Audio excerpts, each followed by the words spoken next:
നിതിൻ രാജിന്റെ മരണത്തിലെ അന്വേഷണ വീഴ്ചയിൽ നടപടി. ഡിവൈഎസ്പി സുധീർ കല്ലനെ സസ്പെൻഡ് ചെയ്തു. ഹൈക്കോടതി വിമർശനത്തിന് പിന്നാലെയാണ് നടപടി. ആഭ്യന്തര വകുപ്പ് മന്ത്രിയുടെ നിർദ്ദേശപ്രകാരമാണ് സസ്പെൻഷൻ നടപടി. വിവരങ്ങളുമായി VS അനു ചേരുകയാണ്. അനു, ഈ റാമിന്റെ അറസ്റ്റിലെ വീഴ്ചയുമായി ബന്ധപ്പെട്ട് നടപടിയെടുക്കാത്തതിൽ വലിയ വിമർശനം ഹൈക്കോടതി ഉന്നയിച്ചിരുന്നു. ഡിവൈഎസ്പി സ്ഥാനത്ത് തുടരുന്നതിനെതിരെ തന്നെ കോടതി നിശ്ചിതമായ വിമർശനമാണ് ഉയർത്തിയത്. ഇപ്പോൾ ആഭ്യന്തരമന്ത്രിയുടെ നിർദ്ദേശത്തിന് പിന്നാലെ ഒരു നടപടി ഉണ്ടായിരിക്കുന്നു.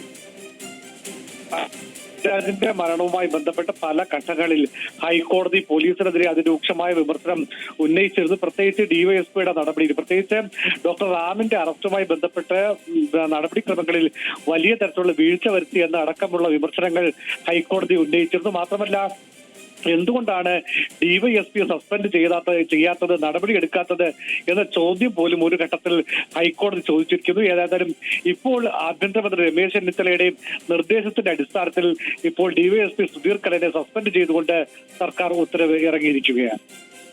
ഇതാണ് അഞ്ചരക്കണ്ടി ഡെന്റൽ കോളേജ് വിദ്യാർത്ഥി നിതിൻ രാജിന്റെ മരണവുമായി ബന്ധപ്പെട്ടാണ്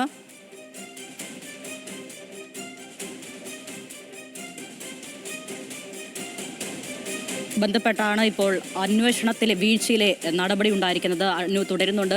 അനു, ഈ സുധീർ കല്ലനെതിരെ പല വിമർശനം ഹൈക്കോടതി പല ഘട്ടങ്ങളിലായി ഉന്നയിച്ചിരുന്നു. ഈ പറഞ്ഞതുപോലെ ഡിവൈഎസ്പി ഇപ്പോഴും സർവീസിൽ തുടരുന്നത് ആഭ്യന്തര വകുപ്പിന്റെ പരാജയമാണെന്നായിരുന്നു കോടതിയുടെ വിമർശനം. ഇപ്പോൾ ആഭ്യന്തരമന്ത്രി തന്നെ അക്കാര്യത്തിൽ ഇടപെട്ട് സസ്പെൻഷൻ നടപടിയിലേക്ക് കടക്കുകയാണ്. ആ ഒരു വീഴ്ച എന്ത് വീഴ്ചയായിരുന്നു ഈ സുധീർ കല്ലൻ ഈ വിഷയത്തിൽ നടത്തിയിരുന്നത്? ഡോക്ടർ റാം, നമുക്കറിയാം, ദിവസങ്ങളോളം നിതിൻ രാജിന്റെ മരണം സംഭവിച്ച് മാസങ്ങൾ പിന്നിട്ടിട്ടും 3 മാസമാകുമ്പോഴാണ് പ്രതിയെ പിടികൂടാൻ പോലീസിന് സാധിച്ചത്. അപ്പോൾ പോലീസിന്റെ ഒരു നീക്കം എന്തായിരുന്നു? ഈ വിഷയത്തിൽ എന്തായിരുന്നു ആ ഒരു വീഴ്ച ആ സമയത്തുണ്ടായിരുന്നു?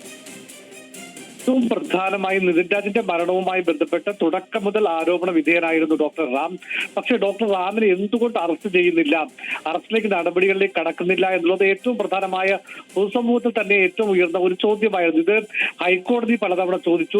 നിതിൻ രാജിന്റെ കുടുംബം എത്രയോ തവണ മാധ്യമങ്ങൾക്ക് മുമ്പിൽ വന്ന് ഇക്കാര്യം ആവശ്യപ്പെട്ടതാണ്. പക്ഷേ അപ്പോഴൊന്നും നിതിൻ രാജിനെ കസ്റ്റഡിയിലെടുക്കാനോ അറസ്റ്റ് ചെയ്യാനോ പോലീസ് തയ്യാറായില്ല. മാത്രമല്ല, ആദ്യഘട്ട അറസ്റ്റിൽ പോലും വലിയ തരത്തിലെ വീഴ്ചയുണ്ടായിരുന്നു, നടപടിക്രമങ്ങളിൽ വീഴ്ചയുണ്ടായിരുന്നു. ഇക്കാര്യവും ഹൈക്കോടതി നേരത്തെ ചൂണ്ടിക്കാണിച്ചതാണ്. അങ്ങനെ പലവിധ വീഴ്ചകൾ ഈ അന്വേഷണവുമായി ബന്ധപ്പെട്ട് പോലീസിന്റെ ഭാഗത്ത് നിന്ന്, പ്രത്യേകിച്ച് ഡിവൈഎസ്പിയുടെ ഭാഗത്ത് നിന്ന് ഉണ്ടായി എന്നുള്ള വിമർശനം ഹൈക്കോടതി തന്നെ ഉന്നയിച്ച പശ്ചാത്തലത്തിലാണ് ഇപ്പോൾ ഏറ്റവും ഒടുവിൽ സർക്കാർ നടപടിയെടുത്തിരിക്കുന്നത്.